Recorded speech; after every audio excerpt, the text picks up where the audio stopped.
स्वस्थ शरीर हे निरोगी आयुष्य जगण्याचे साधन असून त्यासाठी क्रीडा प्रकारातील एक तरी व्यायाम करणे आवश्यक आहे. आपण कुठल्याही वयात व्यायाम करण्यास सुरुवात करू शकतो, असे जिल्हा क्रीडा अधिकारी तथा कबड्डी मार्गदर्शक ज्ञानेश्वर खुरांगे म्हणाले. एस्सा स्पोर्ट्स वीक 2024 चे मॅरेथॉन स्पर्धेचे उद्घाटन ज्ञानेश्वर खुरांगे यांच्या हस्ते झाले, त्यावेळी ते बोलत होते. हम फिट तो इंडिया फिट यावर सरकार काम करत आहे आणि त्यातूनच देशाचा विकास होण्यास चालना मिळणार आहे.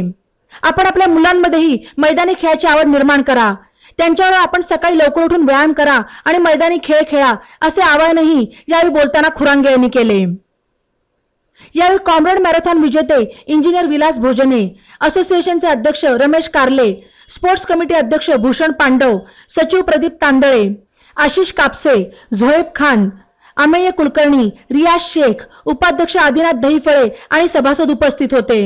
या स्पोर्ट्स वीक अंतर्गत football, swimming, chess, badminton, carrom, cricket, table tennis अशा विविध क्रीडा स्पर्धांचे एक आठवड्यासाठी आयोजन केले असून सभासद या उपक्रमास उत्कृष्ट प्रतिसाद देत आहेत, असे स्पोर्ट्स कमिटी अध्यक्ष भूषण पांडव यांनी सांगितले.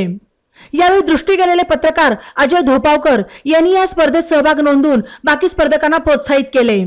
संस्था अध्यक्ष रमेश कारले यांनी जास्तीत जास्त सभासदांनी या क्रीडा स्पर्धा प्रकारात सहभाग नोंदवावे असे आवाहन केले. असोसिएशनचे पदाधिकारी सर्वांचं मी सर्वप्रथम जिल्ह्याच्या क्रीडा विभागाच्या वतीने हार्दिक स्वागत करतो आणि आपणा सर्वांना मनपूर्वक धन्यवाद देतो की आपण स्पोर्ट्स वीक हा सुरू केलेला आहे. कारण आज खऱ्या अर्थानं भोजने सरांनी सांगितल्याप्रमाणे हेल्थ ही मोर दॅन वेल्थ आहे आणि ही जर वेल्थ जपायची असेल तर प्रत्येकाला स्पोर्ट्स ॲक्टिव्हिटीमध्ये पार्टिसिपेट होणं महत्त्वाचं आहे. अनेक विभागांना याचं महत्त्व खऱ्या अर्थानं कळालं आहे. दरवर्षी पोलिसांच्या मोठ्या क्रीडा स्पर्धा होतात, महसूल विभागाच्या वेगळ्या स्पर्धा होतात, डॉक्टर मेडिकल असोसिएशनच्या लोकांच्या स्पर्धा होतात आणि मला वाटतं तुमचं आता आर्किटेक्ट इंजिनिअरिंग असोसिएशनचं सुद्धा याच्यामध्ये उतरलेले आहे. मला वाटतं मागच्या 2 वर्षांपासून मला तुमच्या स्पर्धेची माहिती आहे. आपले पदाधिकारी भूषण पांडव सर माझ्याकडे नेहमी येतात. वाड्या पार्कचं क्रीडांगण आम्हाला क्रिकेटसाठी आणि बॅडमिंटनसाठी बॅडमिंटन हॉल वगैरे बांधण्यासाठी, तर त्या निमित्ताने मला तुमच्या स्पर्धेची माहिती मिळाली. तर मित्र, खऱ्या अर्थानं प्रत्येकजण आपल्या व्यवसायामध्ये असेल, दैनंदिन जीवनामध्ये व्यस्त असतो आणि आता आपल्यातलेच एक सहकारी भोजने सरांनी जशी 2011ला सुरुवात केली, म्हणजे अगदी वयाच्या मला वाटतं 30व्या वर्षी सुरुवात केली. तर फार उशीर, आता ज्या दिवशी आपल्याला कळालं स्पोर्ट्स हे खऱ्या अर्थानं गरजेचं आहे त्या दिवसापासून सुरुवात केली तरी चालतं. त्याच्यामुळे तू काय कुठलाही मी फार लेट झालोय, माझं वय 40 झालं, माझं वय 45 झालं, आता 50 झालं, मी कशी सुरुवात करू? त्याला कुठल्याही प्रकारचं लिमिट नाही आणि अगदी साधे सोपे व्यायाम प्रकार, चालणे, पोहणे, सायकलिंग करणे, या अशा सोप्या सोप्या व्यायाम प्रकारांनी आपण स्पर्धेत सुरुवात करू शकता. परंतु जीवनामध्ये कुठला तरी एक खेळ हा प्रत्येकाने खेळला पाहिजे. शालेय जीवनामध्ये आपण प्रत्येकजण कुठल्या तरी खेळाचे खेळाडू असतो.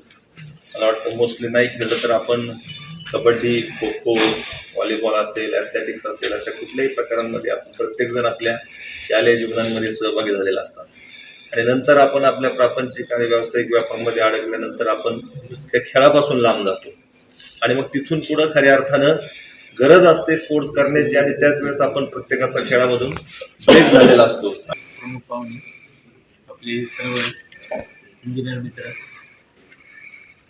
मी माझा म्हणजे प्रवास सांगेन की माझी ही मॅरेथॉन जर्नी कशी स्टार्ट झाली. तर मी आज लहानपणीपासून स्पोर्ट्समध्ये आहे. माझं पब्लिक स्कूलमध्ये हॉस्टेलला शिक्षण झालेलं असल्यामुळे लहानपणापासून मला रनिंगची आवड होती. मी खो खोचा प्लेअर होतो.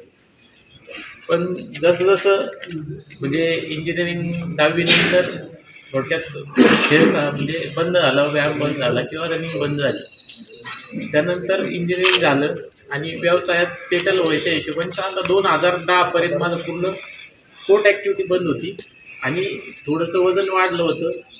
काही शरीराच्या तक्रारी चालू झाल्यामुळं मी परत रनिंगकडे वळालो. कारण की रनिंगची पूर्वी माहिती होती ना, आवड होती, त्याच्यामुळं थोडंसं हेल्थ सुधारावं म्हणून मी 2011ला परत रनिंग चालू केली. आणि एक 4-5 वर्ष रन करत होतो. 5-6 किलोमीटर पळायचं, त्याच्या पुढे काही पळत नव्हतो. पण जेव्हा आपले नगर रायझिंग मॅरेथॉन फाउंडेशनने आपले जिरंगी सरांनी ज्यावेळेस 2014ला 21 किलोमीटरचं मॅरेथॉन ज्यावेळेस आपल्या नगरमध्ये पहिली मॅरेथॉन अरेंज झाली. पण त्यावेळेस काही सोशल मीडिया नव्हतं, तसं काही नव्हतं. आणि मालावर फिरायला जात होतो, तिथं रन करायचं. त्याच्यामुळे माहिती झालं की ह्या दिवशी मॅरेथॉन होती, पण रजिस्ट्रेशन कुठं करायचं होतं, काय करायचं होतं ते माहिती नव्हतं. हे सगळं फॉर्म बिम भरून द्यायचं होतं. असं वाटलं की सकाळी तिथे गेल्यानंतर रजिस्ट्रेशन होऊन पळता येईल, पण ऑन स्पॉट रजिस्ट्रेशन नव्हतं. पण आम्ही तिथं गेलेलं असल्यामुळं ती मॅरेथॉन त्यांनी 21 किलोमीटरचे स्पर्धक सोडले, त्याच्याबरोबर आम्ही पण धावायला लागलो. जे काय आम्ही मालावरून जे आम्ही रोज फिरायला जात होतो, आम्ही 10 किलोमीटर पळालो आणि रजिस्ट्रेशन केलेलं नव्हतं, त्याच्यामुळे आम्ही आमच्या गाडीत बसून आलो. तेव्हापासून खरं मॅरेथॉनचं विश्व कळलं. आणि त्यानंतर 2015पासून खरं मॅरेथॉनची, त्यानंतर 2015ला मी लिगल रजिस्ट्रेशन करून पहिली 21 किलोमीटरची मॅरेथॉन चालू केली. आणि म्हणजे ही जी रनिंगची आवड आहे, त्यानंतर ती 2016पासून येतं पॅशनमध्ये रूपांतर झालं. आणि साधारणतः वर्षाला एक 5-6 मॅरेथॉन करणं, 21 किलोमीटरचे हाफ मॅरेथॉन करणं आणि एखादे 42 किलोमीटरची मॅरेथॉन करणं, हे तिथून पुढं चालू झालं.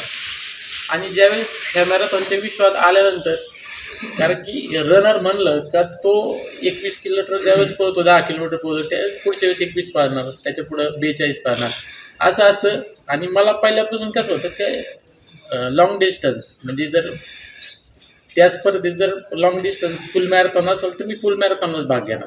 असं 2019ला आमचा जे रनिंगचा ग्रुप होता, त्यात ज्यावेळेस ह्या कॉम्रेड मॅरेथॉनचं कळलं की बुवा अशी स्पर्धा साऊथ आफ्रिकेत आहे आणि ती 87 म्हणजे 88 किलोमीटरच्या आसपास असते. ती 2 शहरामध्ये होते.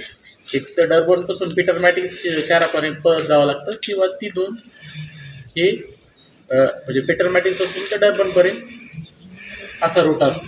याच्यात एक अप हिल रन असतो, डाऊन हिल रन असतो. एक वेळेस जर पीटरमॅटिकपासून डरबनपर्यंत पळायचा असतो, तो डाऊन हिल असतो, त्याला 1200 मीटरचं एलिव्हेशन असतं. आणि जर डरबनपासून पीटरमॅटिकपर्यंत जायचं असेल तर त्याला 1600 मीटरचं एलिव्हेशन असतं. 1600 मीटर किंवा 1200 मीटर तुम्ही एलिव्हेशन आपण आपल्या मजल्याच्या हिशोबाने डिवाईड केलं तर तुमच्या लक्षात येईल किती मीटरचं एलिव्हेशन असतं. आणि ही जरी तिथं जायचं असेल तरी 4 तास 49 मिनिटात कंप्लीट केलं असलं तर तुम्हाला तिथं रजिस्ट्रेशन करता येतं. मग असं काय आपल्याला ते धावायची प्रॅक्टिस आहे, त्याच्यामुळे आपण कोणती बी स्पर्धा, नामांकित स्पर्धेत रजिस्ट्रेशन नाही करू शकत. तर इथं मुंबई मॅरेथॉनमध्ये मी त्याला म्हणजे क्वालिफाय झालो आणि मग त्या स्पर्धेसाठी मी तिथं रजिस्ट्रेशन केलं. आणि ती स्पर्धा अशी आहे की तुम्हाला ते डिस्टन्स जे 87 किंवा 88 किलोमीटर डिस्टन्स हे तुम्हाला 12 तासात कंप्लीट करायचं आहे. पासून आपण मॅरेथॉनचं क्रिकेटचं सुरू करणार, मॅरेथॉन 5 ते 10 पर्यंत. आज आपल्याला खुरांगे सर, क्रीडा अधिकारी कबड्डीचे, त्यानंतर बोडणे सर यांनी आफ्रिकेमध्ये पण हे घेतलेलं आहे 87 किलोमीटरची स्पर्धा. त्यानंतर गव्हाणे सर आणि पोलाद सिरीज अंतर्गत आपला जो आहे त्यांनी आपल्याला स्पॉन्सरशिप दिलेली आहे. आणि स्पोर्ट्स उत्साहाने साजरे हे करावेत सगळे पूर्ण. आणि खिलाडू वृत्तीने सगळ्यांनी आपला सहभाग घ्यायचा आहे, सगळ्या एज ग्रुपचे. सरांचं बरंचसं डिस्कशन झालं आमचं. चालेल, थँक्यू. यूट्यूब चॅनलला सबस्क्राईब करा आणि बेल आयकॉनवर प्रेस करा.